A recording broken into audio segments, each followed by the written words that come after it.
Push back the phoenixes. I'm slowing them, so yeah. GG. Yeah, he's good. Yeah. Yeah. Easy. Wow. Good job, guys. And nobody important died. Aw.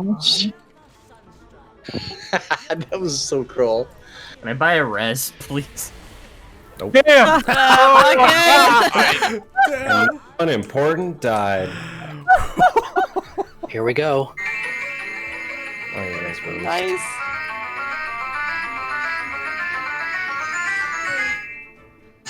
Anime.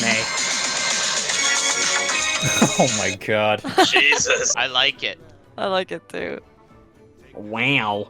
Hey, it's Soul, and welcome back to Warcraft Weekly, the show with the host that never has anything bad to say about Blizzard ever. Unless you finish one of those world quests with 250 anima, but your inventory's full, so it goes to your mailbox, and even though you still get the anima, it no longer counts towards your weekly quest.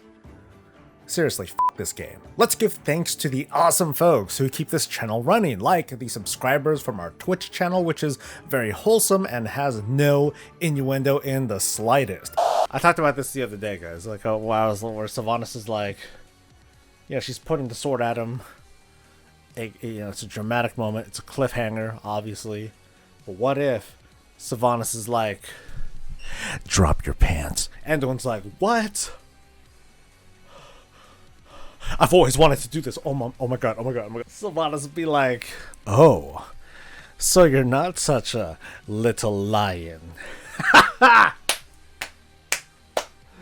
And Anduin's crying. And Sylvanas is like, OMG. You know he would cry, right? You know Anduin would cry doing it. He'd be like, in his head, he probably wouldn't say it out loud because he's a polite kid. He'd probably be like, aren't you proud of me, Dad? Oh, and the Thanos is there too. Oh, man. It's actually very overt. And let's not forget the patrons, the wonderful patrons like newcomer James. That's right, that's not a typo. 2 Jameses. Prepare for trouble and make it double. Ugh. I think that's enough padding the view time. Let's get to the news, starting with the quarterly investors call from Activision Blizzard, which happens quarterly.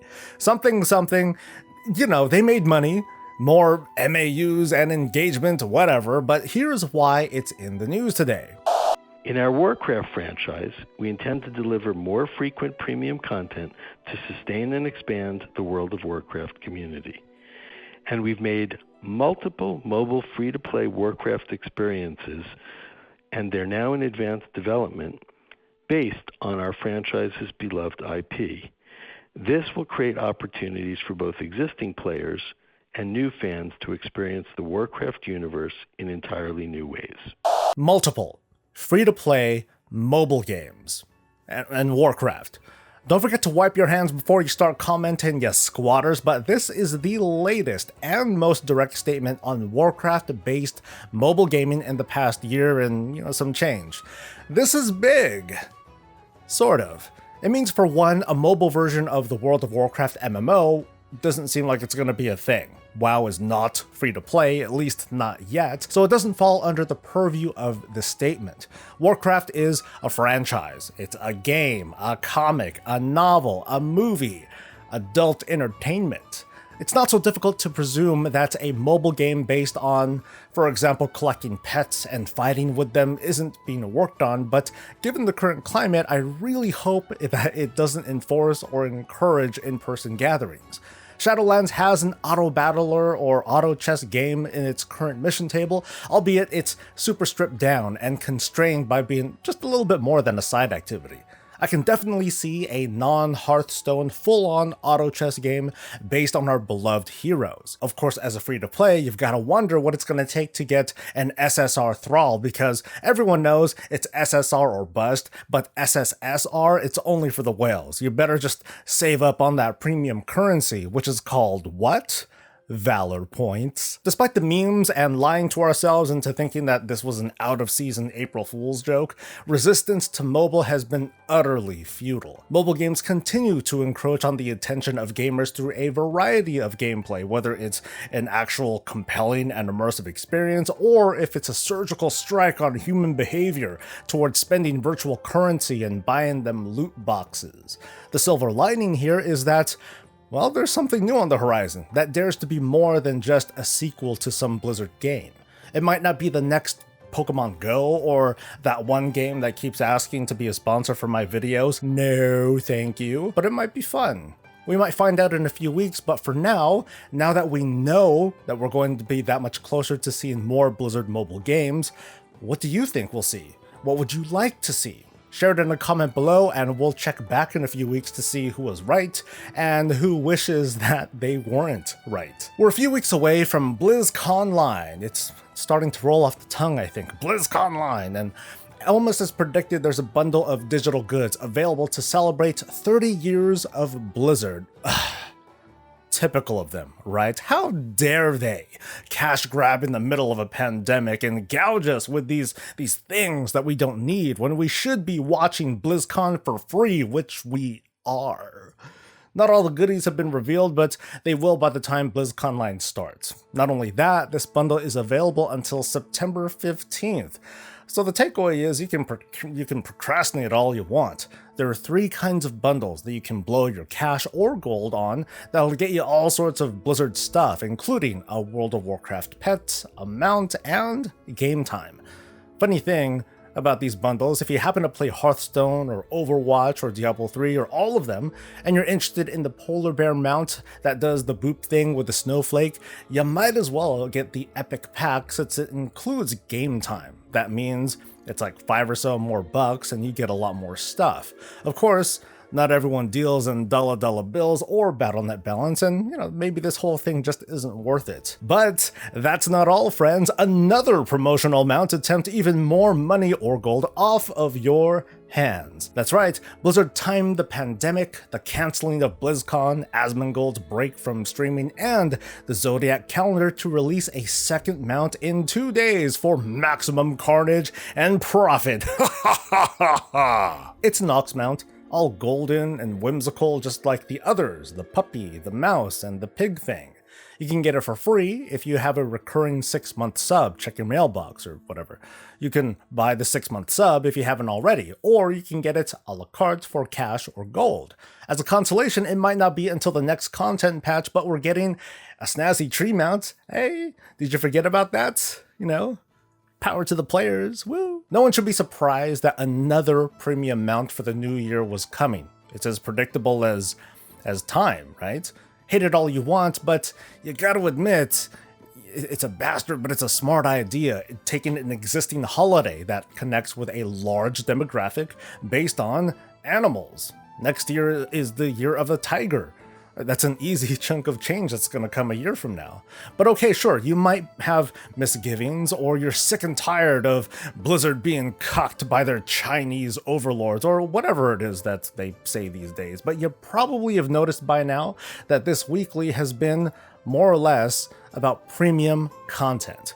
I'd like to say that this is just the beginning, but we've been here for a while. Over the past few years, we've been seeing more of this premium content in the form of pets, mounts, cosmetics, and while economically disruptive, when it comes to direct gameplay, it's mostly harmless stuff. At the center of it is the WoW token, a replacement for the gray market of gold selling that would be much larger if it wasn't around, but it can be easily argued that it's thanks to the WoW token that more gold is exchanging hands than ever before. I'm not here to debate the merits or the risks of compromising the spirit of gaming with the WoW token because, frankly, it's too late. It's as embedded into our culture as the smartphones that many have tried and failed to make light of. So what does Bobby Kotick mean about delivering more premium content to sustain and expand the World of Warcraft community? Pets, mounts, and toys, that only goes so far. A recent Wowhead article pointed out that there are roughly 80 mounts introduced in Shadowlands 9.0.2, many of which are easy, almost too easy to get. Personally, I'm usually indifferent to shop mounts or pets or whatever. Like, if I want it, I get it. If I don't, I don't. That's it. And at the end of the day, I'm going to be back on my rock amount anyway. I can definitely foresee Blizzard making a push into creating very unique shop cosmetics that redefine the notion of premium content. And when I mean premium, I mean crazy shit, like transmogging into different characters from other Blizzard franchises, or new emotes, or spell animations, and... Yeah, I'm gonna equip myself with a little, 4 Wheels of Fury! No way. I totally understand the arguments that all these things should be accessible in-game, and there should be no shop at all if we can get away with it. I'm also sure that the people who sell carries support that argument because the price of a Keystone Master mount are way more than 25 bucks. The corporate shill in me also knows that adding a quest line or an achievement to obtain, for example, new emotes, is not going to bring in more subscribers, but adding some free emotes and premium emotes will raise money and get people to talk smack about it, which will raise more money. I don't believe for a second that simply doubling down on what we already have is going to sustain and expand on the community. So far, Blizzard hasn't crossed that line into bona fide pay-to-win territory. And I'm not talking about WoW tokens to sell for gold, to buy BOEs or mythic carries. That's for weenies. That's like telling someone they're too stupid for getting a job and making money to buy food for their family when they really should be out growing vegetables and slaughtering animals themselves. Don't give in to the industrial complex, bruh. When it comes to pay to win, I'm talking about buying impossibly strong legendary gear that's only obtainable from the shop. I'm talking about a 5-seater mount that works indoors. I'm talking about... No way. There's no trucks in World of Warcraft. Let's do this!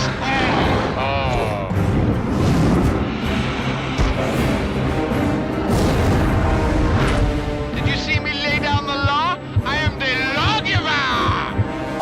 Yeah, sure. And I pray it doesn't go there, for all sorts of reasons, but it sums up to the idea that premium power unfairly divides the community and disenfranchises those who don't make the cash or gold to participate. That easily leads to this negative shift in player behavior that throwing down cash is part of progressing in a role-playing game. And that ain't right. So what can premium content in the World of Warcraft be? That isn't power, that's more than just toys, pets, and mounts, or transmog. It's gotta be something new to sustain and expand the community, as said. So yeah, player housing. Of course I went there. So resist all you want, but it's not hard to imagine Blizzard introducing a very traditional form of player housing. And if you're thinking of the Garrison, you should just look up what traditional player housing actually looks like. In fact, let's do a what-if scenario. Imagine that you're level 10. You just left Exile's Reach and you take that tour of Orgrimmar or Stormwind, and at the end of that tour your guide takes you to a recently abandoned house. Because of course, like, the last tenant died maybe, and offers it to you for free because of your incredible deeds from levels 1 through 10. And that's it. That's the Unlock Player Housing epic questline. From there you slowly unlock recipes, somehow, some way, all of it's account-wide of course. You gather or find materials here and there, and if you couldn't care less about housing, you can just sell it all and make money off of those nerds playing house.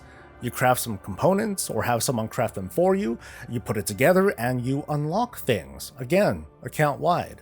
Furniture, floors, wallpaper, you name it. Develop your yard, and then you get some perk that lets your pets run around. Lay down the right pieces inside the house, and now you have a kitchen perk that makes some free food and drinks and stuff. Make a room with mostly shelves and storage boxes, and hey, now you have a few more slots for your bank. Earn some achievements, and now you can hang the heads of your enemies over a mantle or outside on a scarecrow. There are no resources to gather, no power to gain, no money to make really, no buffs to make content easier outside of your tiny little space. And that's all it is. It's a place to decorate and customize and grow, or do the minimum for the quality of life perks. You can relocate your house to a different zone, or a city, or a planet, or a timeline. Sure. All these things I mentioned can and should be fully realized just by playing the game. But maybe, some of the coolest looking pieces of furniture, the most wild locations, or house types, or sizes, because all the houses are going to be pre-builds anyway, maybe those can be offered at a premium. I propose, and predict actually, that Blizzard's in talks or is already developing another platform of content to monetize, yeah, okay, but more importantly, it's a feature for players to dive into that perfectly supplements the endgame of endgame in the World of Warcraft. Collection. Raids are cool, but they become less relevant over time. Stats, squish. Levels, squish. Power is relative. But pets and mounts and transmog, that is forever. Showing that off just one thing at a time, one transmog at a time, or in your menu, that's an insult to the efforts that we've put into developing our collections over the years. Player housing is the expression of you as a player or a character that you can walk through and show to people on social media and make videos about and hold community contests with, and as much as it would irritate me, it would make Blizzard a lot of money. I'd be shocked if it was announced during BlizzCon Line, or even this expansion, but I think it's coming. I'm biased, yeah, that's no secret, but I think it's plausible. And you might hate the idea of making a home. Maybe you're stubbornly channeling your loathing through this garrison thing, but you'll probably love the gold making opportunities if it's presented to you. All the new items that drop from legacy raids and dungeons and professions, or just the feeling that Blizzard cares about revitalizing old content. Phasing, sharding, and queuing through menus have buried the old arguments of, oh no, empty cities. There was always a solution for that, and ever since Blizzard's statements on that years ago, they've developed all the excuses away. I'd rather explore the possibilities of joining multiple player houses to form a neighborhood, or for guilds they can set up a kind of coalition of homes to create this military base or a village. The possibilities are out there, but they're limited to our demand and our unwillingness to resist saying no, just no. Do we want WoW to stay as it is, with expansion pop-up features that are dismantled or forgotten after 2 years? Or would we rather see a robust feature expand over the years? Does another new class or a round of races grow the community, or does it just fragment what we already have? Does lifting the faction restrictions solve issues with, okay, maybe we can talk about that another time, but I truly believe that embracing collection and expressing it with player housing is the next step for WoW, and it'll open up new frontiers of exploration and gameplay in the late game. I'm sure that you have your ideas and misgivings, so please share your thoughts below, and that's the show. Whew. We did it. We did it. We hit our goal. I got my ice cream, and yes, I got my ice cream. And you get to be a part of this thing that we made together. Commentary on a game that's been, dead or dying for 10 years now? And this is what roughly 5 or so years of effort has earned me. We've hit this stride these days. We start the week off with a simple guide to help us prepare for the coming week, followed by commentary and feedback and analyzing discourse, some bad jokes, a song every now and then, and a little sprinkle of Bob on top. It's February, and I haven't expressed any goals for 2021 because I guess I'm not really wired that way, but I will make a pledge to keep going, to stay on message, pushing the value of guilds and community and player housing. That you don't have to be so angry when giving criticism, and keeping your cool isn't being politically correct, it's just keeping your cool. I pledge to you more content, from relevant guides to news to featuring more add-ons, and I'm going to keep an eye open for every opportunity to expand and improve. I'm halfway to that 6-digit milestone, and I don't want to wait another 5 years. So if you haven't already, consider sharing our work with friends, or subscribing to the channel if you haven't already, or maybe even signing up as a patron. With a lot of effort, we can maybe move out of this little sardine can of a stage and into an actual room. That'd be nice. Then we can really ramp things up with more days to stream. We can get back into running stuff with viewers, and hopefully more. But the help that you've given me up until now has been tremendous. I wouldn't have been doing this for so long if I wasn't feeling so fulfilled every time I put out each of the 1,100 plus videos that are out there. Okay, some of them really suck, but at the time I thought it was like gold, okay? But anyway, thank you. Thank you, thank you, thank you, truly. The community has, it feels like the community has welcomed me in as a face of neutral and measured discourse, and, you know, I'm good with that. So, take care, everyone. Have a good weekend, and we'll see you next time. Until then, stay safe, stay healthy, and stay breezy.